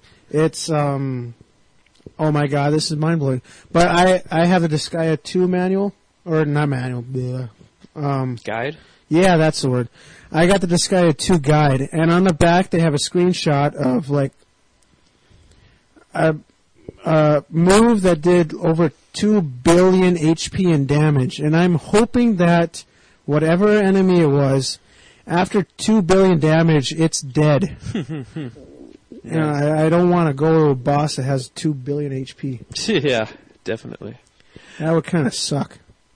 But I do remember, I guess I always thought the Disgaea games had your traditional, save the princess kind of story. I never really realized until really reading into the Disgaea 3 feedback that it kind of had some of a more lighthearted kind of storyline. And I guess in this one, your dude's pissed off and his whole goal is to get revenge on his dad for accidentally deleting all his video game saves. That's actually the story behind Disgaea 3. I think that's an awesome premise. That's like totally legit. Your dad deletes your game saves, and of course you have to kick his ass. And here's another excerpt from Jared. He talked about this game in another Robot Panic write-up he did, which I highly suggest you go and check out robotpanic.com to read, because he had some interesting articles about RPGs. And here's what he had to say. Your enjoyment of Disgaea 3's story will hinge entirely upon your appreciation of otaku culture and very quirky anime. If you're into that kind of thing, then you'll love this yarn filled with Power Ranger knockoffs and exploding penguins. Oh, yeah. The exploding penguins. I remember those. So let's keep plowing down the list here and finish this baby off. Dragon Age Origins, like we already said, the BioWare game coming multi-platform. Mm-hmm. Elder Scrolls 4 Oblivion. We've already covered that. Yep. So Enchanted Arms. We covered that. And Eternal Sonata. Covered that. Fallout 3. Covered that. Final Fantasy 13. Kind of covered that. Yeah. Well, and this version is going to be exclusive to the PS3. Final Fantasy 13 Versus. Isn't the Final Fantasy 13 Versus going to be a fighting game like Urgai's was for the PS1? I'm still kind of a little puzzled of what Final Fantasy 13 Versus is going to be about. It seems like I'll dig out a preview every several months, get kind of a little familiar again with what the Versus concept is, and then I eventually just completely forget what it's about in that again. And naturally, you think Versus, this is a fighting game, Yeah. But who knows? It's by Square Enix, so it could be anything. It could be a game of Blitzball for all I know. I want to say it's which would be sweet. It's a spin-off of the main Final Fantasy 13 story, okay. But I'm probably wrong. So listeners, fill us in on the forums after the show, please. Okay, the Marvel Ultimate Alliance. All right, and this next one, Untold Legends: Dark Kingdom. And this was a launch game, and I picked this up just because I like the PSP game. And me and my brother just started playing just I think only an hour into it, not that far. At first, we kind of just did it on easy, just because let's just have fun being this. But it's easy difficulty was one of the few games which I think really met the definition of easy difficulty. It was very, very Dale friendly. Very, very Dale friendly. So we had to bump up the difficulty just a notch. So we set normal. We played a little bit through that, and game doesn't have like a traditional. I think you only have, if I remember right, you have one weapon, like for each class. You got your main weapon, which you level up.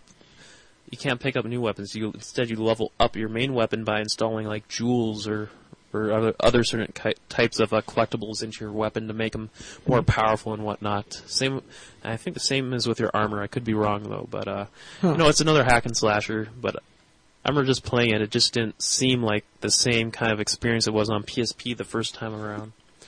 And it just wasn't as much fun. I want to go back to it. I want to play it more. Unfortunately, it's only just 2-player locally. You can only do up to 4 people online, which I thought was a little disappointment. But yeah, really, considering Champions of North, you could do 4-player on the PS2. Yeah. So you think that the PS3, it should have a little bit more horsepower than the PS2. Yeah. Tell me about it. But that's all I can say. I wanted to play. This is one of those ones I keep trying to go back to, but one day. And this one just came out. This one's from Sega.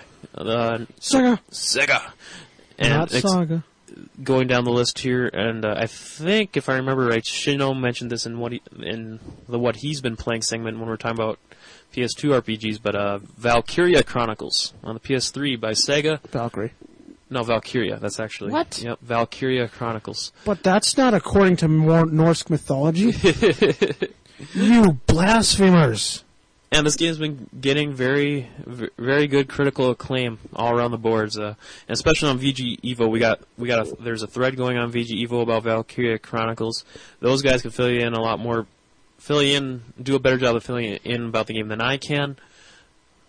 But it sounds like Sega just really nailed this one out of the park, or hit this one out of the park. Damn my use of cliches, but. Yeah, I haven't had a chance to try this game out at all, but it just sounds like this is a very good strategy RPG. So, Chris, you're into strategy RPGs, you may want to check this one out. Perhaps. Oh, wait, did I mention Atlas made this game? Well, I was wrong I'm about getting it, man! Alright, this last game, this is an exclusive, and this is by Sony. Atlas made it, there's only 2 made! Better get it now! Yep, Sony is making this game, and I am talking about White Knight Chronicles, and this is a very, very high-profile game, and there's a lot of buzz going around, a lot of people excited about it, and this is coming out next year. I'm looking at the release date on the fly here, so forgive me. It's coming out. It's actually on Christmas Day in Japan. It's coming out TBA in America. Yeah. I don't know exactly what day it is, but there's a lot of stuff coming out on that day. But I guess another reason why I had to be excited for this game is it's coming out from Level 5. And in case you forget, they're the guys that did Rogue Galaxy and Professor Layton and just a lot of other very high acclaimed games. So and they did Dark Cloud 2. Dark Cloud 2, that's right. So Joan Dark. If you're a fan of not Joanne Dark. She's in Perfect Dark. Joanne Dark is. Yes. If you're a fan of the Level 5 games, it looks like White Knight Chronicles is going to be a must-buy. And Chris, that does it! Yay! We're done. We're done. I know we didn't cover PC games that well. Yeah. I figure, there's just so much. We kind of mentioned them here and there as they're relevant, but I figure someone else should cover. We're more about consoles anyway. Consoles, and just more of your traditional stuff in that form. We kind of did it on the origins of it a little bit, but I challenged another podcast to do that's a big frickin' tractor. Do some coverage on PC RPGs and MMOs, especially MMOs, because I'm definitely not. We're definitely not. Chris, you got some experience. I got some experience with MMOs, but yeah. Do you want to get some quick highlights from? You played at least some PC RPGs. I know you're assigned to review some back in our old website writing days. Any favorites that jump to mind right away? Oblivion. Like PC exclusive. MMO RPGs. I would say Lord of the Rings Online is a good game. I was into Final Fantasy XI for about 4 years, and then I just got fed up with it. Scott would say wow. I would say no. Let's see. Gothic 3, your favorite game? Yeah, sure. How about the old school all the old school like Wizardry Ultima games? You ever get into those on PC? No, I didn't. I mentioned before, but I was a fan of Wizardry 8. Yep. I really, really liked Wizardry 8. I thought really almost gave it a Morrowind feel, but just not as big of a sandbox open world. But reminded me a lot of Morrowind, but with Wizardry spin on things. I played Conan, Age of Conan. It's an okay RPG, except when people are being bastards and want to PvP you. I heard like the user base for that game has really dwindled lately. Yeah, because of Was there like patches that ruined the game or something? No, there's another game that just came out, Warhammer. Yeah, that's it. People are flocking to that one instead. Yep. For their WoW alternative. Yep, and then they're getting back into WoW because of World of Diablo coming out. And Wrath of the Lich King, the new expansion. And the new expansion, and I think that's why Scott isn't here today with us. Because it came out. And yeah, he's Scott undoubtedly got it. Yep. Because it's WoW. Alright, well, that was a quick taste of PC RPG. Someone else please someone else give us an email or something. Yeah. Or shoot us an email or post on the forums. Yeah, do something. Who knows? Well, let's get on to the emails. We asked, like I said earlier, we asked the community to send us emails and post on the boards with your top 3 favorite RPGs of all time. And Chris, we're going to finish things up with our own top 3 at the end here. But let's get on to our first letter. And Chris, why don't you read this first one? Yeah, this guy's cool. This letter is coming to you from the desk of Dr. Matavius. Did I pronounce that right? I don't know. World-renowned evil genius. I recently, read always, ran into a streak of bad luck with my schemes for world domination. You're cool, Matters. The latest of which involved an exploding time machine, which inevitably created a rift in the space-time continuum. We've all been there. Don't worry. Don't worry. It was much worse than it sounds. In any case, I would just like to let you know, or I just wanted to let you know, that your podcast has always been a great comfort to me during the 100-year time loop I only recently escaped from. Wow, listening to us for like 100 years over and over again? Yeah. This guy is dedicated, man. You rule. All right, RPGs. The following are my top 3 RPGs. Chrono Trigger. I was going to say do 3 to 1. Oh. Okay, 3. Golden Sun. More fun than a dozen dolphins juggling porcupines. Almost. What? What? You're more random than I am. Okay, number 2. Lunar, Silver Star Story. It's lunar-tastic. And number 1, you can probably guess what it is. Chrono Trigger, the greatest game ever made, in my not-so-humble opinion. Okay, and then he ends it off. My latest evil scheme is to create the world's worst RPG. So I'm going to go ahead and vote for my own game. Pink Panda Bears versus the Gummy King. I think that's a new subtitle for the Kingdom Hearts game. Or almost any other Word Square game. Yeah. When it is complete, it shall be so bad, it makes everyone's eyes melt out of their head, just like in Indiana Jones, right? Yeah. Yeah. Also, never mind. Also, everyone will randomly find themselves breaking into song, in sync classics to be precise. Now that's evil. Really, he said that in a letter. Now that's evil. But I'm saying it in real life. That is pretty evil. And hoping you have a terrible day, Dr. Matavius. Dude, that was a great email. Dude, thanks. Matt. Dr. Matavius, thank you for the email, man. You kick ass. Yes, you do. I want to, buy a copy of RPG Maker for PS2 and, create Pink Panda Bears versus the Gummy King, wherever you may be. What kind of battle system are you going to have for that? Oh, gosh. All right, we got a quickie here from KOG off VGevo.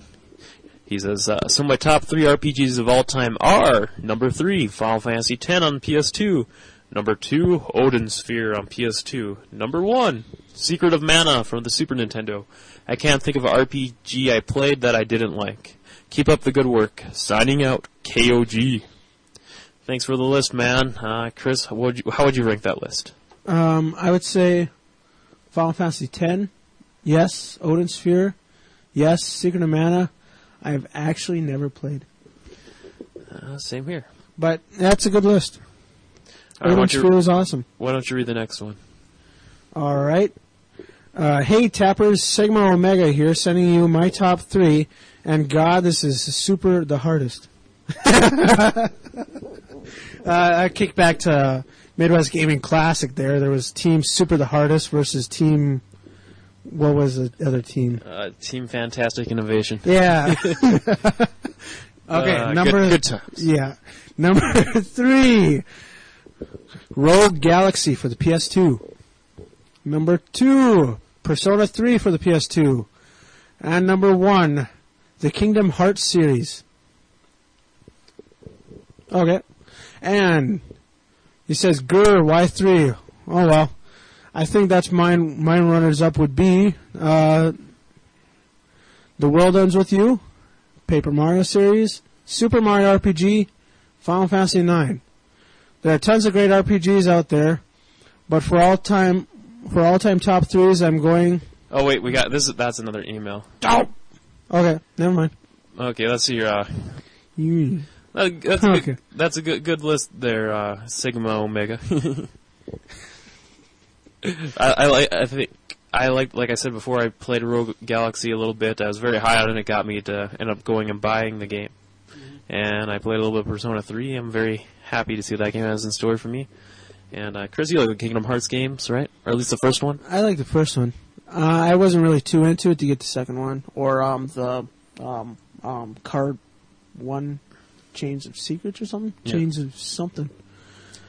And I think you read the first couple lines from the next email. I think I separated these a little poorly. This next email comes from Mike Strife, and he goes... Cloud's brother. He says, Gerd, why 3? Oh, well, I think that my runners-up would be The World Ends With You, the Paper Mario series, Super Mario RPG, and Final Fantasy IX.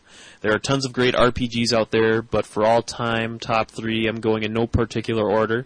Oh, come on, man. We had to do top 3. But no, I'm just kidding. Here are his top 3. Chrono, in no order. Chrono Trigger, Final Fantasy VI, and Suikoden 2. For worst RPG, I'm going to say Secret of the Stars. It was Tecmo's first and only entry into the RPG series for the Super Nintendo, and it was pretty terrible. Thanks, Mike Strife, for that email, man. Sweet. Okay. This is from Backsider578. Okay. My favorite RPGs are Final Fantasy X, Persona 3, and Lost Odyssey. I haven't beaten it, but I'm on the second disc and I'm loving the game. My least favorite's got to be Final Fantasy VIII. The story is good from what I heard, but the damn draw system killed the game. It was painful to play. I agree with him. I think we had a lot of Final Fantasy VIII hate on our PS1 installment. And it kind of makes me feel bad because I was reading in our top 3, and Final Fantasy VIII was actually in one of the guys' posts for favorite 3. All right, this next one makes me feel bad. This next one here is from from Sung. Sung. All right, man. He's back and he has his top 3. He jumps right into it where he goes. It took me a long time to think about this because it was like picking my favorite children, but here goes for top 3. What? You have more than 3 kids?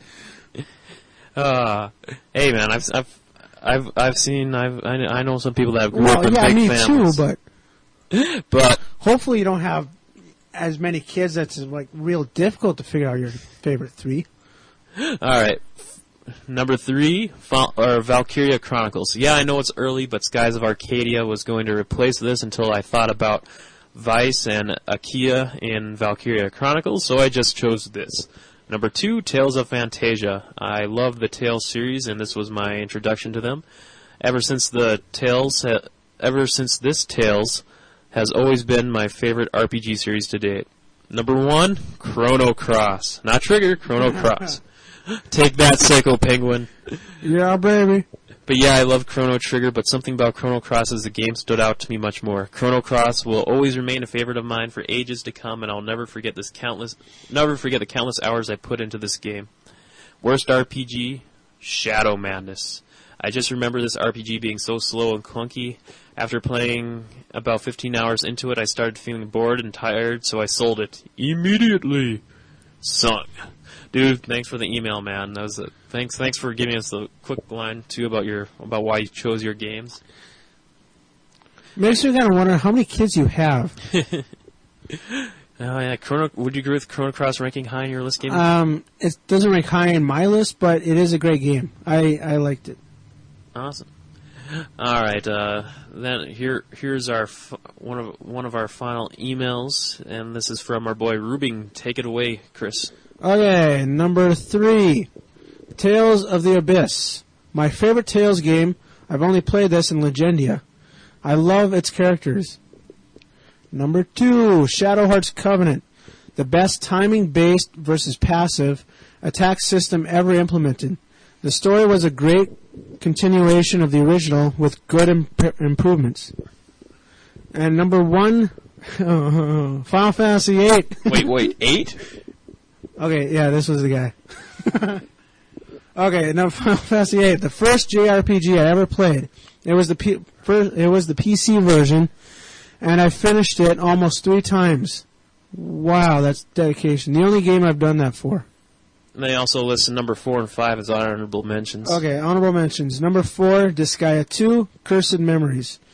Just as great as the original, but it has a better storyline. And number 5, Rogue Galaxy, Level 5's grand finale for the PS2.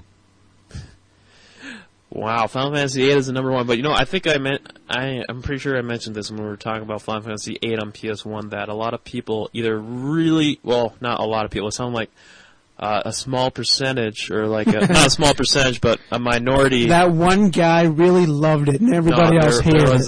There's a segment of people that really loved this game, but there was a much larger audience that really loathed it, just absolutely hated it. I'm part of the loathing audience, personally. So, but you know what? No, that's no problem. It sounded like you loved the game, so, you know, more power to you. Whatever floats your boat, man. Kristen, you said you got an email from one of your friends that sent you their own top 3. Yep, one of my friends, Liz, her top 3 these are for the PC.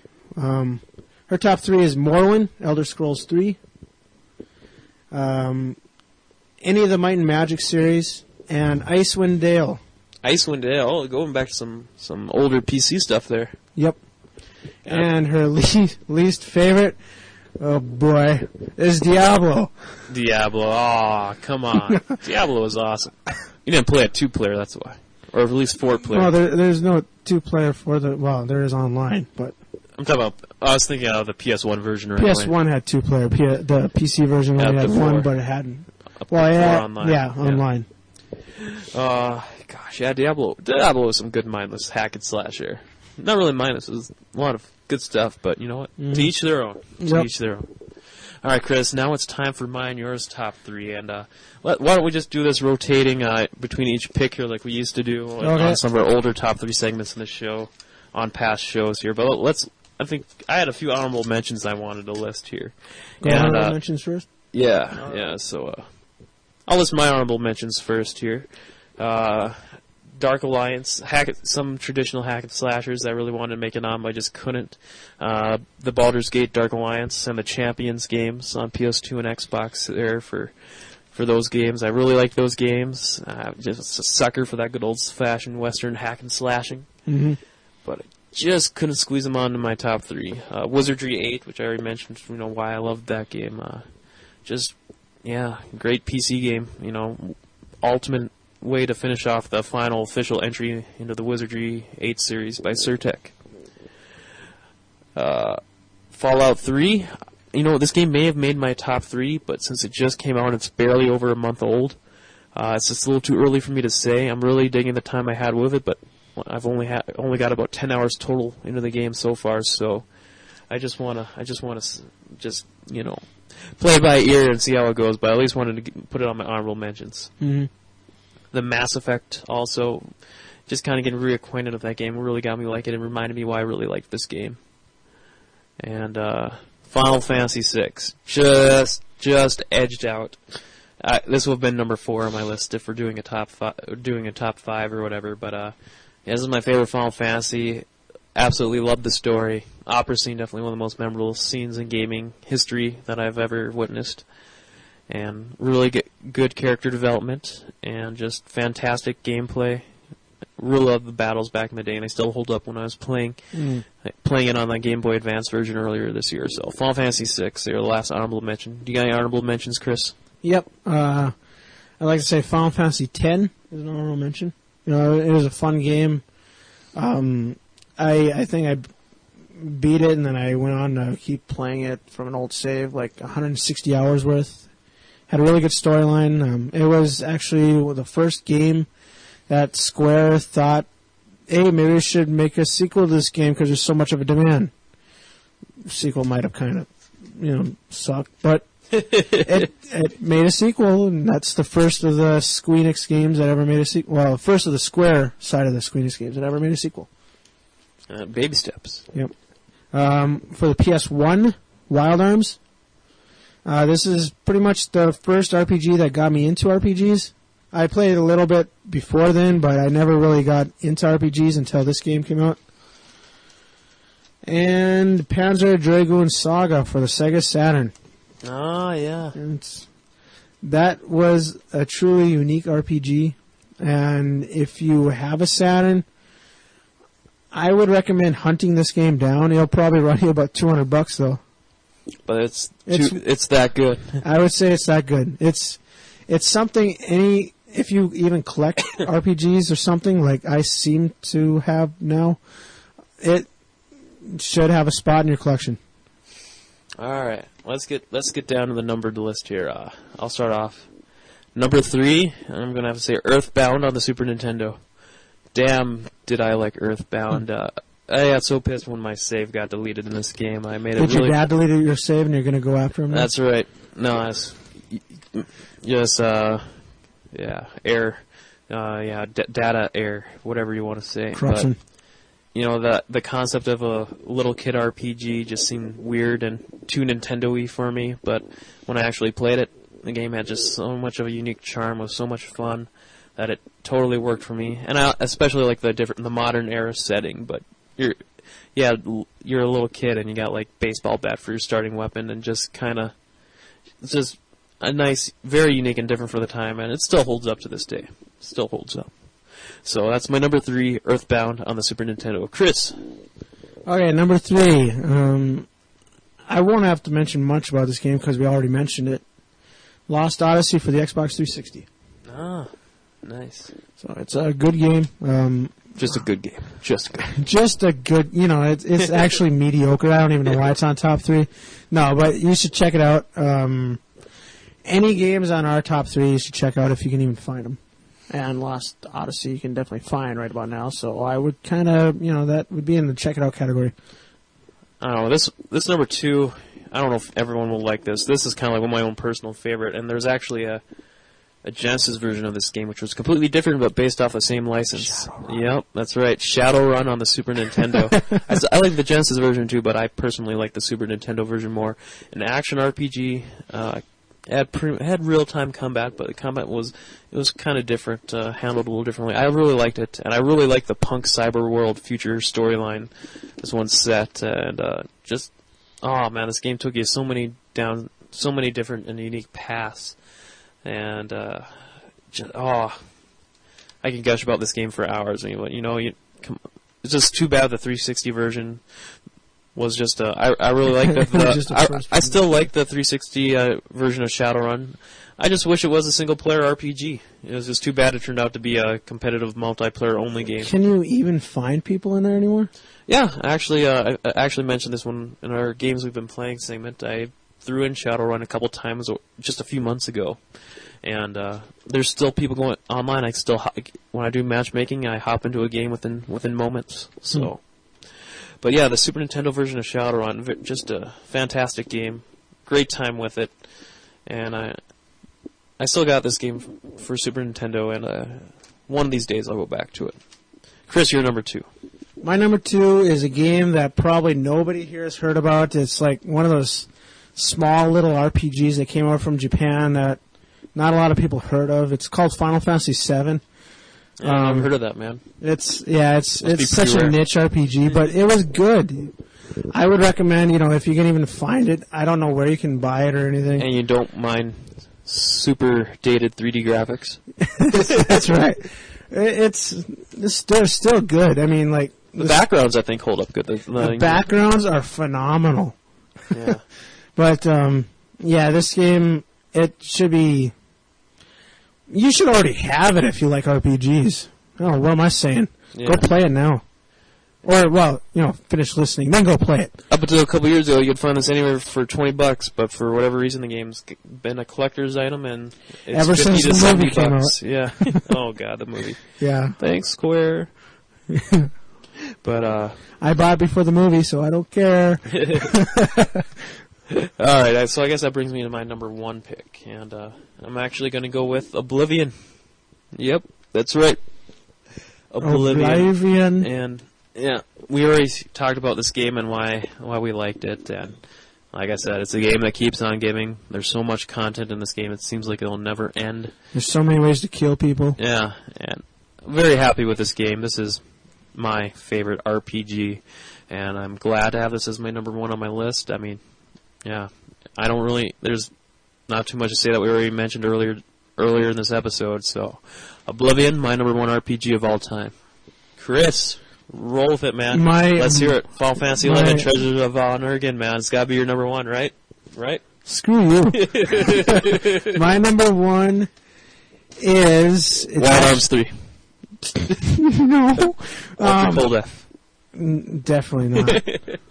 My number 1 is, you've probably heard me talk about this game before. It's a Final Fantasy game, but for some odd reason it hasn't gotten too much love at all. It made greatest hits, but it didn't actually fulfill the criteria of greatest hits. You have to, it has to be released for, I think, a year. For PS1 at least, it has to be released for a year. A million seller. I think this game only sold 700,000, 800,000 units. Irrelevant. So I have no idea why it made greatest hits, but I'm kind of glad it did because it got a lot more publication because of it, and a lot more people heard about it. But it's called Final Fantasy Tactics. And they actually made a remake of this called Lion Wars Final Fantasy Tactics for the PSP. But in my opinion, the PS1 version is just superior because that's the one I played to death, and I'm used to that. In Final Fantasy in the PSP version, they just renamed everything, so I'm like, what? And I'm confused as to what the hell am I doing? So it's a great game. I would recommend check it out. It might be a little hard to find, but if you like grid board RPGs, I think this is the best one I've played so far. One of the originals and still one of the best. One of the originals, one of the best, yes. Awesome. Exactly. Would you say Wild Arms Ultra Code F is your worst? Why don't you do your worst first? I don't have a worst, man.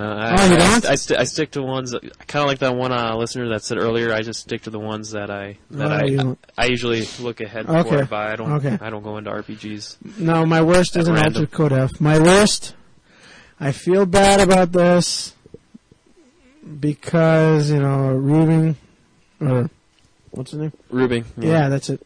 Rubing, this is your favorite. So Final Fantasy VIII. Oh, it's alright. You're not the minority on that one. I know, I'm definitely not the minority.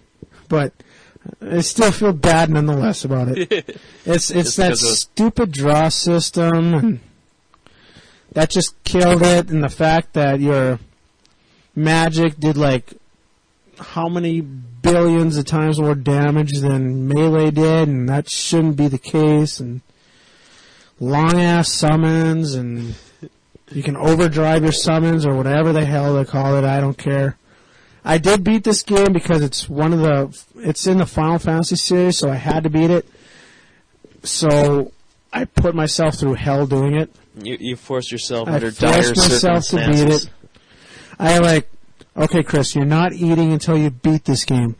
Well, okay, no, I didn't do that, but It took like 80 some hours. Wow. Yeah, Wow. At the end, I weighed like 40 pounds. Wow. So, yeah, not good. Wow. Well, that wraps it up, man. Thanks, Chris. I know this has been a wild journey doing this RPG retrospective, but as we alluded to, I think, on a couple episodes ago, our next retrospective we're going to do may not be the next episode here. I think it'll be a few episodes down the line, but we'll be on Sonic the Hedgehog. And I know you're a big Sonic fan from the old school days. Yep, yeah, I was. So, and we'll have a special guest on for that. We will. The Master Chief of VGevo himself, Ken, formerly known as Sushi X Williams.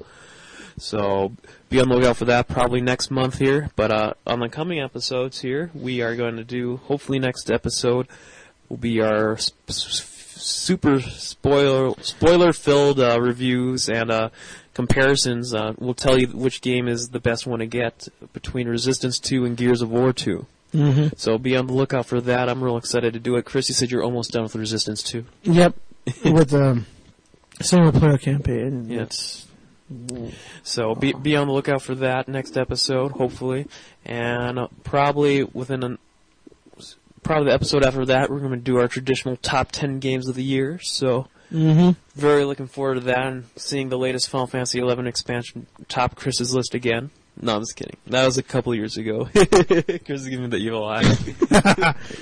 Die. It's all right, man. I'll list the latest EverQuest expansion as the number one on my list. It'll be okay. No. There probably was. There probably was like 3 of them out this year. Probably. Who knows? But we're done. Just a big thank you to the fans, or to our listeners here who our listeners aren't really fans.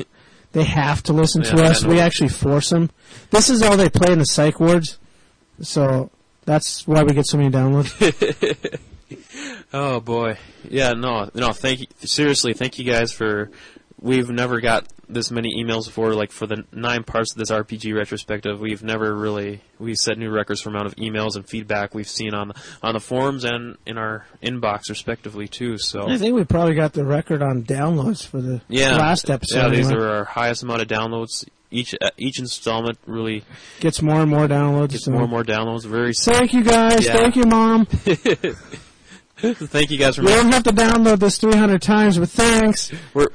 We're just happy you guys, like this, going by the downloads and the response. It seems to be pretty positive, and we know we did some areas we probably couldn't fill you in 100% on, or just very limited on, not even 10% on. But for the most part, I think I was pretty satisfied with how this turned out, and just want to say a thank you again for helping us go all the way from the cover to end. And when you think about it, I want to see if a listener can do this. We won't ever have anyone need to ask us to make a Final Fantasy retrospective or a Dragon Warrior or Dragon Quest retrospective, because you can just copy and paste each and every individual part where we talk about each game and combine it all to make it into their own custom retrospective. Yep. I doubt anyone would actually do that. But I don't think anybody would actually care to do that. But if they do, email it to me, and I may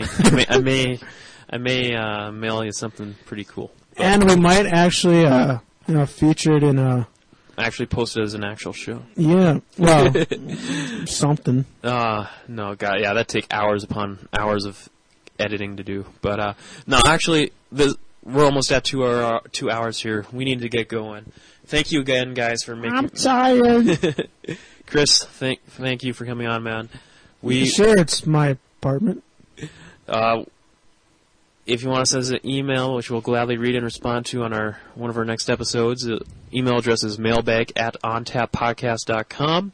Of course, ontappodcast.com. Go to check out all our archives, and I recently got all our outtakes posted on there from going back from the earlier days of the show back in 06, 07. Make sure to check out the outtakes and some other great features soon to come. So definitely check that out, and our forums, which can be found as part of the VGevo podcast network on VGevo.com. So, okay, enough of that out of the way here. We're out of here. Thanks for listening, guys. Thank you. We'll talk to you next time. Bye-bye.